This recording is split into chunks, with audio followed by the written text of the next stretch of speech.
Hey, this is Gerd Handel, and welcome to the Inner Light Project.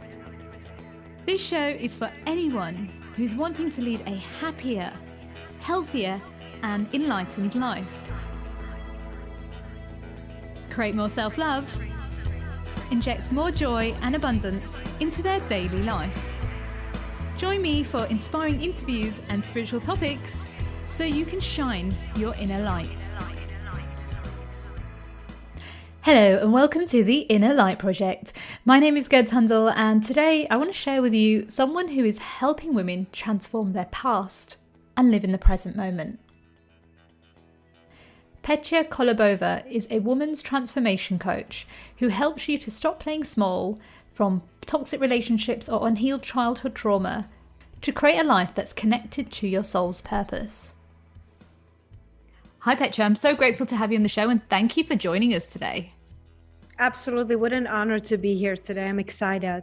Oh, bless you. I'm just excited to share your journey with everyone and just seeing how you've transformed into the amazing person you are. And I'd love to take the listeners just back to your life before. So what was your life like before you became a transformational coach? It's beautiful, such a great question, because I feel like our journey always prepare us for what is next, even when we cannot see it.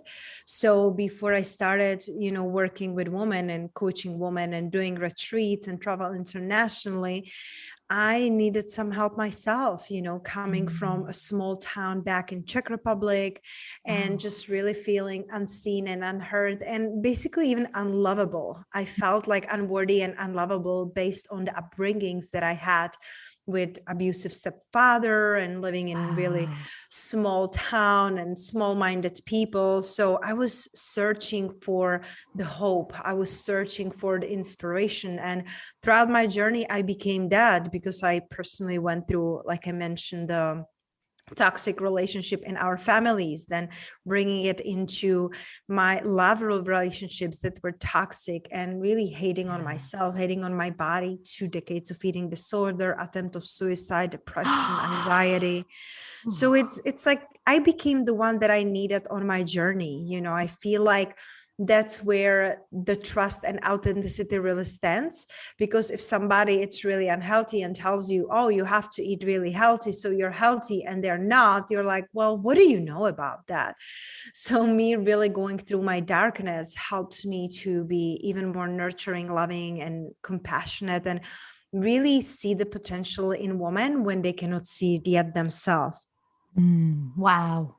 Gosh, you have really been on a massive journey, and I can really relate with you. I think I've always believed this, a daughter's first relationship is with her father or stepfather.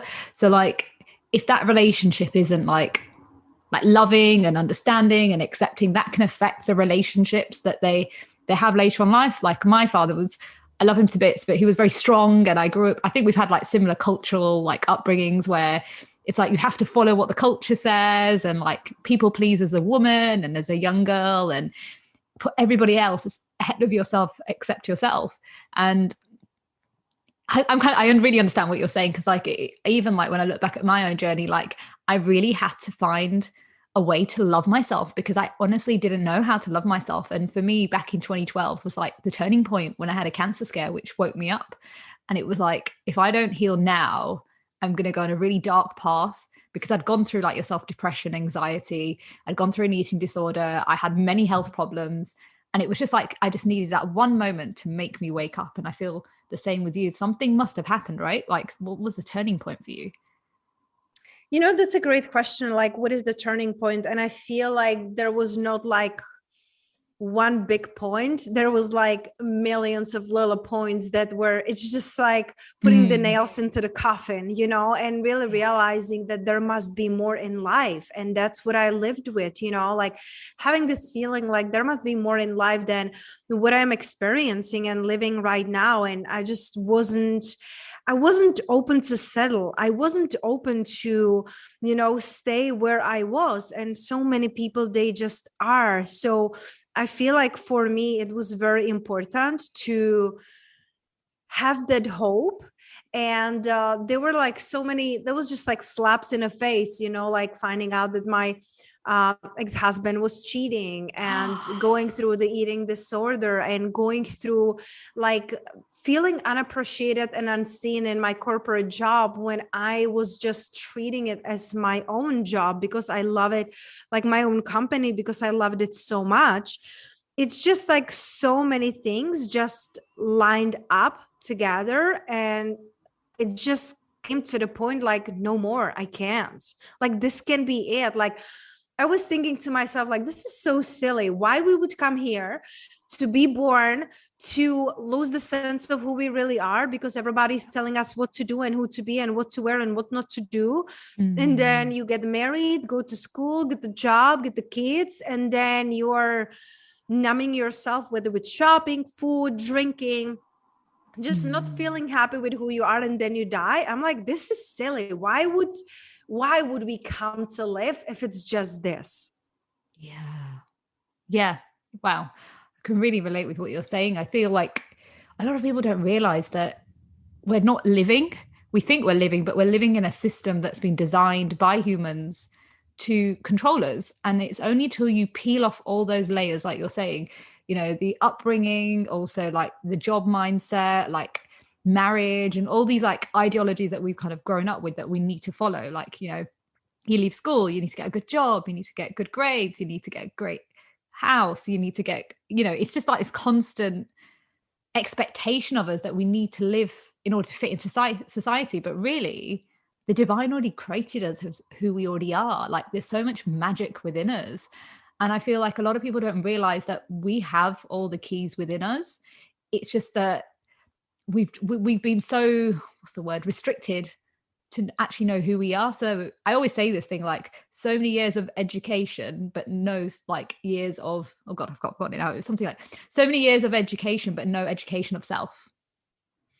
Absolutely, because we are not taught how to think and feel for ourselves, right? Like, because imagine if we wouldn't be doing what we're doing. We wouldn't be living in a world and just doing like this hamster wheel of doing what everybody else wants us and expect us to do. So I feel like so many people are not awakening into the knowledge that this really is not it. And I came here to be myself, and I came here to be unique, and you cannot tell me who to be and what to do. So I feel like it's really powerful, the times that we are living in.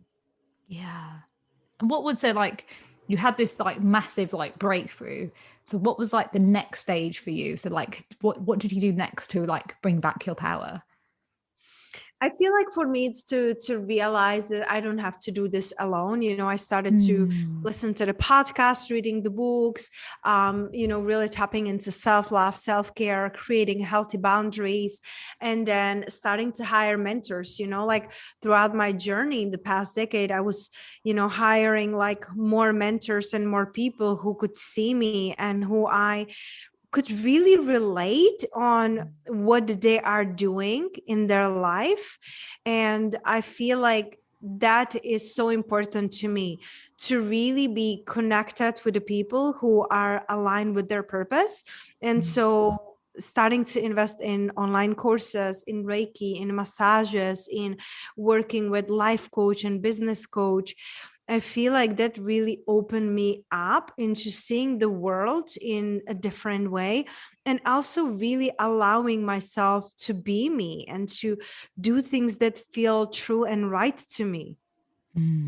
That's the key, what you just said, doing things that are true to, like, that are right for you. That is so important as a woman, isn't it? Like, because we've got like I think a lot of, again, women don't realize there's years of patriarchy that we've kind of grown up through our ancestors, and if we don't notice that, we will carry that on for the next generation to come. Absolutely. And we have to realize that when we start our healing, it's not just the healing of ourselves, it's also healing of, our ancestors, like, rewriting what was possible once in the past, but really rewriting it also for the future generations. Because if you don't change what you're living right now, your kids and the people that you don't have to even have family, but those around you are going to model you. So it's our responsibility to step in. Yeah. Wow. And then like once you did like the Reiki and like all the different type of like healing modalities and like speaking with coaches, like when did you like rebirth what you came here to do? It's a beautiful question. And I feel like I'm still rebirthing, you know, reborning, because it's me going through the phases. You know, when I left corporate job 5 years ago, I had social media marketing agency because I wanted to support people in being seen and being heard and really impact other people.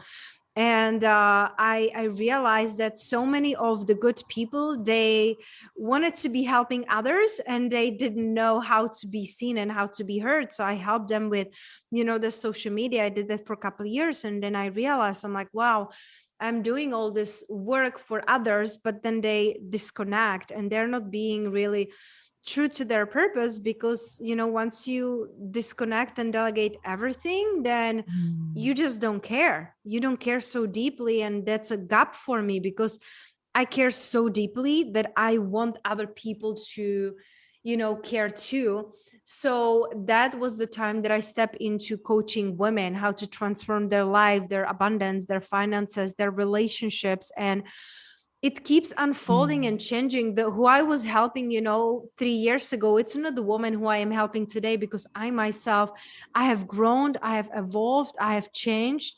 So it's important give ourselves really the permission to go and change too, and to go and grow too, and release what no longer aligns with us. Like I feel like there is so much fear, and I experienced it myself, you know, like I invested tens of thousands of dollars in my, you know, company, my first company, in a courses and traveling and mentors and all of that. And then I'm like, I'm not fulfilled by this. I cannot do this. And I stayed there for almost another year, because I'm like, well, I invested so much. And if I stop doing it, I'm a failure, you know? So Oh my God.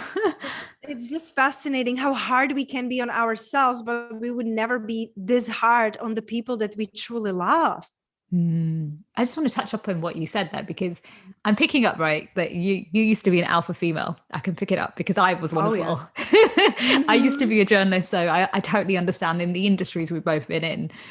It's like that is the approach that we've been given from a young age. And I think when you're an alpha female, it's so hard to be gentle with yourself. It's so hard to take time off. It's so hard to just surrender.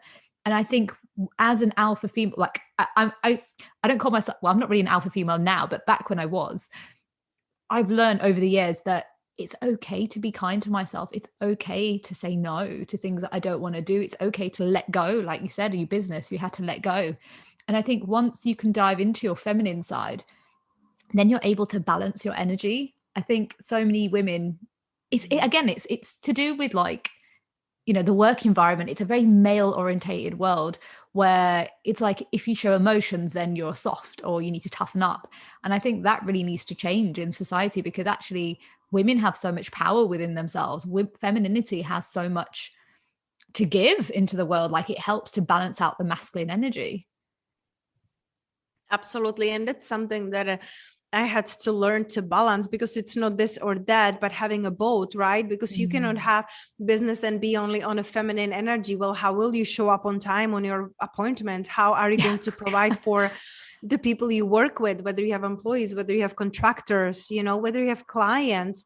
So it's fascinating you're saying this, because I just had a meeting right before our interview in person. And I was telling the coach that I met with in person here in Tulum that this year I'm really focusing on working on leaders and visionaries, because I really feel it's about the balancing of the energies. It's not just the masculine and just the feminine, how we can marry those two together and bring them together so they can serve on a completely different level. So it's not like one is better than the other. We need both. And we just got to learn like when to do what, when to soften up, when to receive, when to go out there, when to do things, fix things, you know, it's like being in that healthy energy. It's so crucial. 100%. And like I can just vouch even for myself, like I was so out, like I decided my inner work in 2012, and then again I started playing that pattern of masculine energy in my business. So again it was like masculine energy, but then I kind of went overboard. I was living off like 3 hours sleep for a few years. And Wow. then I had a kidney problem, and then I had to surrender. I had no choice. Like I literally would fall asleep at my desk, like because I was Wow. trying to like not let go. I was like, no, I can do it. But my body was crying and saying, no, you need to slow down, Gerds. And I really, it toyed with my emotions, but I learned the power of taking time off, having a me day, doing things for myself, being in my masculine energy when I needed to do work, but then being in my feminine when I was relaxing. Because again, it wasn't modeled for me. And I think the same with yourself. I'm guessing it wasn't modeled for you either growing up. Nope. There we go, right? So Nope, and absolutely not. and then that's where the lack of self-love comes from, because nobody's modeled it for us. So it's fascinating that actually being an alpha female is great, but you also need the feminine side. You can, like you said, you can bring them together, and when you merge them together, fatigue, burnout becomes a thing of the past. Absolutely. And it's fascinating because that's what really helped me to create a six-figure coaching business. It wasn't hard work and struggling and working 6 days a week and working really hard. It was really about surrendering and allowing myself to work less. And then I had more clarity, more confidence. So I did what you said, like having a day for myself and having a free weekend and not working in the mornings. I don't start before like 11 a.m., and it's not that I sleep until 11.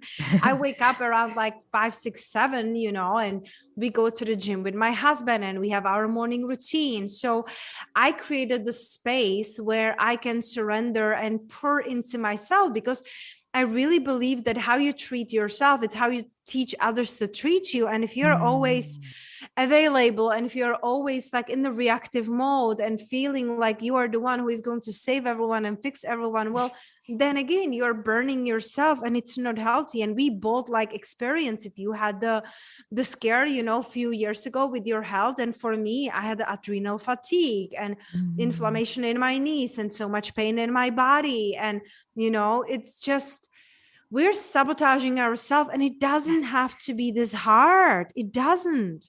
Yeah, 100%. And like just saying, like in 2015, so my kidney, basically I ended up having an operation in 2017. I had to wait 2 years to actually discover what was going on with me. So in those 2 years, I had to slow down like yourself, like slow down my body and actually listen and calm the alpha female down. And I think sometimes it takes like a drastic thing for people like us to realize that we need to slow down. And I see having the condition I had at the time was actually a breakthrough, and it was actually like a rebirth for me to actually come back home to myself. I always think, like you were saying, like a rebirth, there's always rebirths happening. But I feel like so many women are so hard on themselves. They're pushing themselves, they're breaking their back, but not realizing actually sometimes you just need that time out.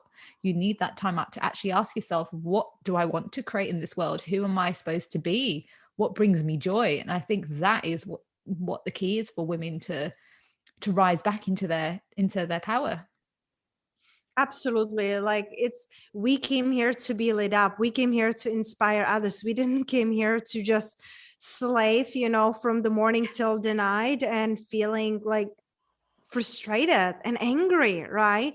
So asking yourself these questions, like what would satisfy me right now? What would bring me a peace? What would bring me joy? What would make me feel really successful today? It like the questions will really depend on who you are and what is like. I also in my business started to do a couple of years ago a human design.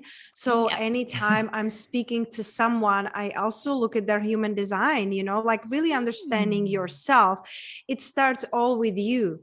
Starts with you, how you're feeling, how you're perceiving the world. So me, I always take the extra step and research, like what human design are my clients, and even like my team. Like I look into that because they feeling seen, they feeling heard, and it's so important for us.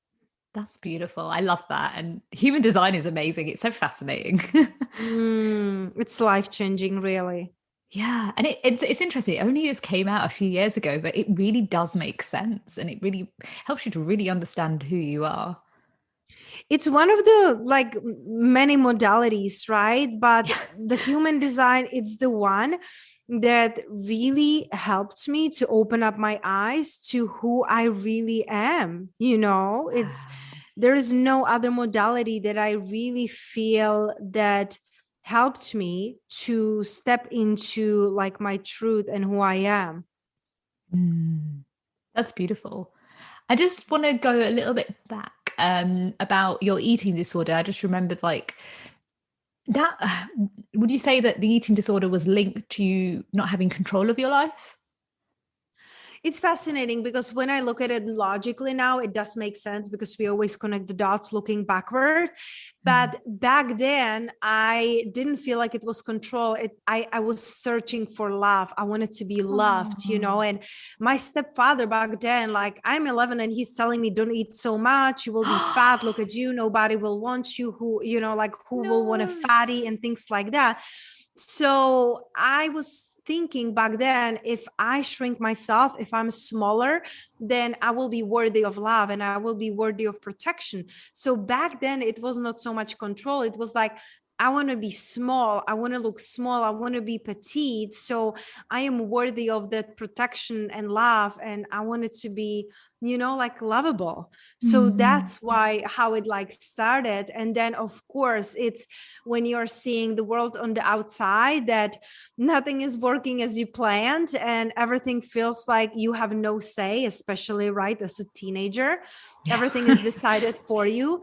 You wanted to have a piece that it's in your control and that you can decide. So that was a factor, but later on, I wouldn't say it was at the beginning. Wow. That's the thing. Words, what you're saying is so true. Like words are so powerful, and what you say to yourself or what others say to you at that age can really like either help someone to grow or it can hinder their growth. And gosh, just thinking about what you just said, it's just like it's mind blowing. Like somebody can actually say that to a young child. Like your body's like as a woman as well, and as a young girl, like your body's evolving. It's never going to be the same all the time. And I was actually on the other end of the spectrum, so I was super slim. And so growing up my whole life, I was getting told by like within my culture, like all these, we call them like aunties and stuff, but they're not really aunties. And Mhm. they would give their opinion, like, do you, like people would say to my mom, do you not feed your daughter? Has she got a condition? And there was nothing wrong with me. It's just that I had like my parents' genes and they were the same growing up. They were very slim when they were younger and then like they got curvier. But that really had a massive knock-on effect on me growing up. Like I felt like there was something wrong, like I was being shamed for my body, or somebody was bigger than me. They would make me feel ashamed of who I was and like be mocked like for my weight. Mhm. But for me, my eating disorder happened like you said, like in your teenage years where you have no control over your life. Food was a way for me to control something in my life. And when I was 19, I was dating somebody that we planned on getting married when I was 21. Unfortunately, he passed away in an accident. So I felt like Wow. I felt like I had no control over my life. And then I had a car accident myself and like had short-term memory loss. Like there's a whole other story to all of that. But that was a way of controlling how I felt. And it was actually when I was 22 years old, I was studying a master's in journalism in London, and I was interviewing men with eating disorders that I realized I had an eating disorder and went, wow. And it shook me. And that was when I changed and realized I need to love myself and need to let go of the control. But I just couldn't see it. And I think, like you said, when you're going through it, you don't even realize there is an issue. You think everybody else has got a problem, or they're just making things up. But actually, it's internal. Absolutely. Isn't it fascinating to like sometimes we just need the external feedback to realize what is happening internally because we so disconnect from who we are and we so disconnect from our bodies. I think it's Mm. just so fascinating, but it's beautiful because there is always hope and we can always come back to ourselves, come back to our truth. And that's what I really feel that the growth and the evolution and the awakening really is coming back to yourself, coming back to your truth, coming back to your uniqueness, like seeing who you really are and who you really came here to be. Like realigning with your purpose and stop trying to like outsource your happiness and worthiness, and coming back to yourself and see how worthy and deserving you are, and that there are no accidents. Like you being here, there is no accident. Like we need you. Yeah, that's so powerful. It's just magic. I love magic. I can feel it. It's like liquid magic. Oh, I love it. We are coming towards the end of the show. Wow, it's gone so fast. Right. I've got a few questions there for you. What are Mhm. your 5 top tips for somebody who wants to live their soul purpose, but they don't really know where to start? That's a beautiful question. And I really feel like how we mentioned throughout the interview, it's coming back to yourself. So before you will take the step and look outside, look inside. And one thing that really helped me on my journey was knowing my values, knowing what I really stand for, knowing what are my non-negotiables in life. So sitting down and writing down the list of the things you don't stand for, the things that you do stand for, and then picking up 3 non-negotiables from the things you do stand for. It helped me to create the values that I live by, like really looking at those non-negotiables. For me, it's like loyalty, generosity, and growth. And those have to be reflected in everything I'm doing. My relationship with my husband, with my clients, with, people who work with me, are around me. You have to have those values. If not, it doesn't make you a bad person, but it just means that we are not aligned. So taking an inventory of your life and asking yourself, the values that I believe in that are non-negotiable, am I embodying them and I'm living them? What can I renegotiate? Relationships that I can renegotiate, change, leave. So I'm really in integrity with who I am. So that would be like the first really most important step, because if you do only this one, you're golden. Like that changed literally my whole life. The second one would be get a deeper understanding of yourself. And that's where I will like plug in the human design, because it really open up my heart and open up my eyes to understand why I am the way that I am, and not seeing like something is wrong with me. Like I was being told my whole life that I'm too good, I'm too nurturing, and people will take advantage of me.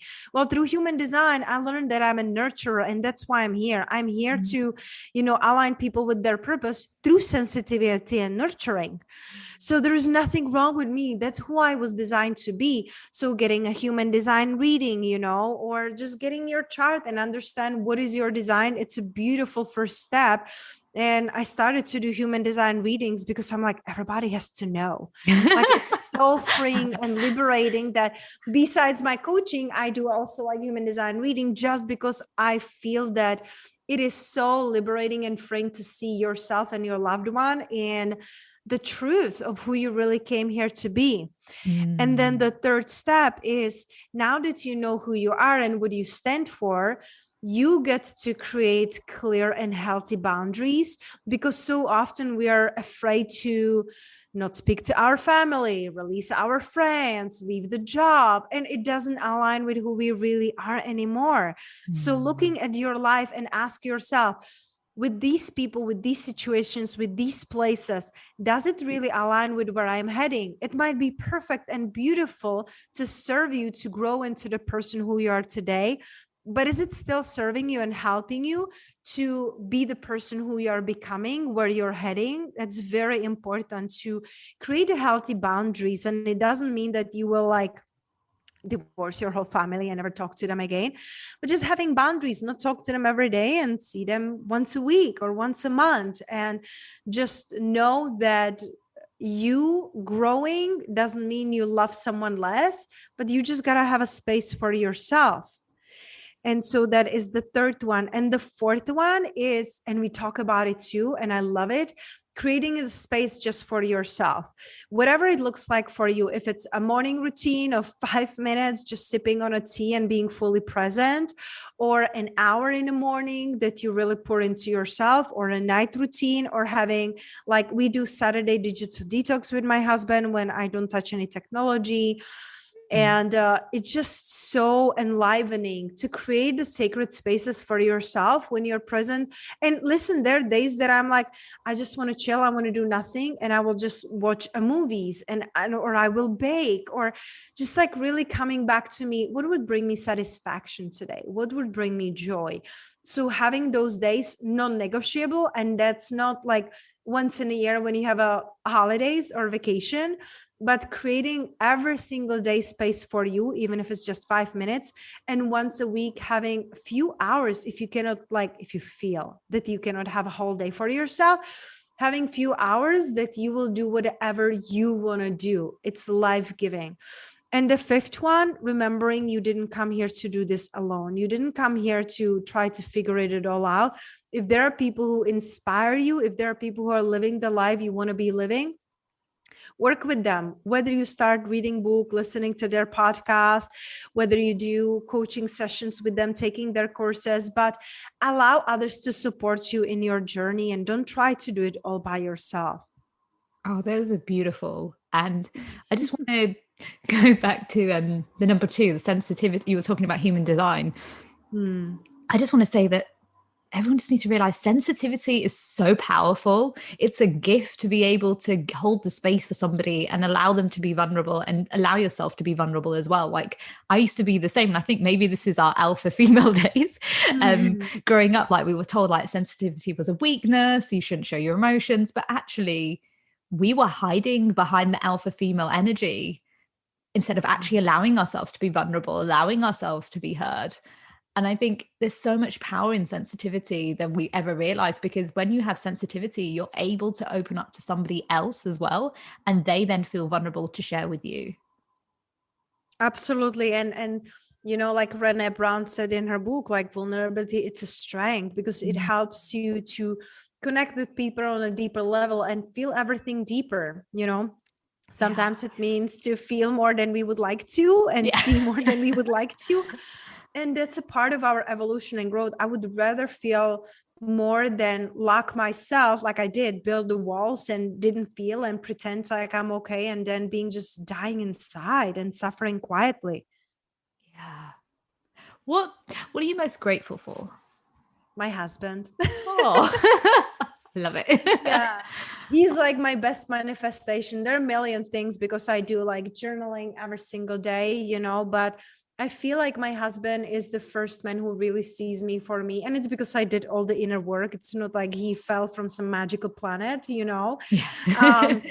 But it's because I did the inner work, and I loved myself, and I allowed myself to be me in all the dimensions, and allowed him to step in and see me, and I asked for what I need. So I feel like we are such a beautiful people apart, like we are whole and complete apart. And when we come together, it's even more powerful. So I'm very thankful for his love and support, and just allowing me to be the crazy 5-year-old who just wants to be dancing in the rain, and be the, you know, badass businesswoman who is taking on and changing the world. Like, being seen in all my dimensions and respected and loved for that, it's just so life-giving. Oh, that is amazing. Oh, that's beautiful. I was about to ask you what your shines your inner light, but I feel like you've already told us. Yep. Answered it already. All in one. That's beautiful. Oh, thank you, Petia, just for being yourself and actually doing the inner work, and actually now helping other women to really step into their own power. I really salute you for that. Thank you so much. And I honor you, because you can see it in me only because you're embodying it yourself, you know. So it's an honor to be here with you today, and just seeing your journey unfolding. Oh, bless you. Wow, what a powerful interview with Petia. It just shows that when you surrender and trust in divine timing and do the inner work, magic happens. Unfortunately, that's the end of the show. Before I leave, I want to leave you with this quote. A soul living in tune with its internal purpose is bound to create utter magic. That's a quote by Drew Chadwick. Take care, my sisters. For more information about the show or how to trust your inner light, visit my new coaching program at gerdshandel.com. And remember, stay happy, stay healthy, stay lit.